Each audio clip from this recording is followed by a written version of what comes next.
Meron ako ditong 3 perasong chicken leg quarter. Titimplahan ko muna ito ng toyo, suka, black pepper, at maglalagay ako dito ng bawang. Haluin ko muna ito. Kung hindi ka pa nakapag-subscribe sa aking channel, please subscribe at i-click mo na rin ang notification bell para lagi kang updated sa aking latest recipes. Ayan, okay na ito. Ibababad ko muna ito dito for at least 30 minutes.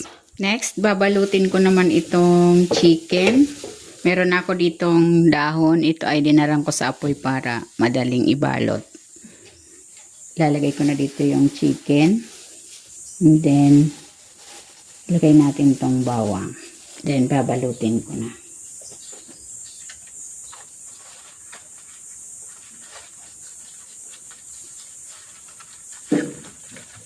Tutupiin ko lang tong bawat dulo. Ayan, ganyan lang. Ulitin ko lang ang proseso sa natitira pa nating chicken.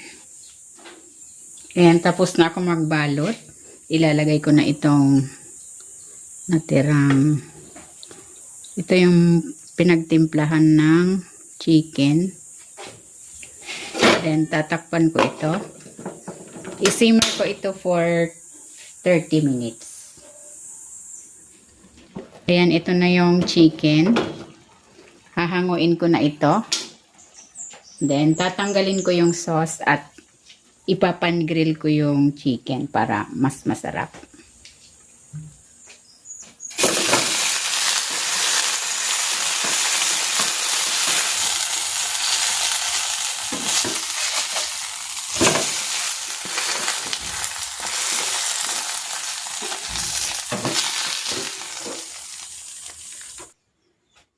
Ito na, ready na itong chicken adobo sa dahon ng saging.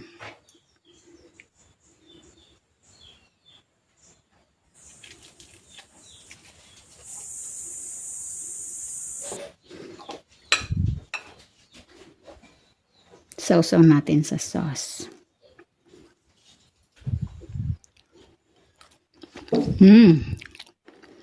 Malasa. Sarap.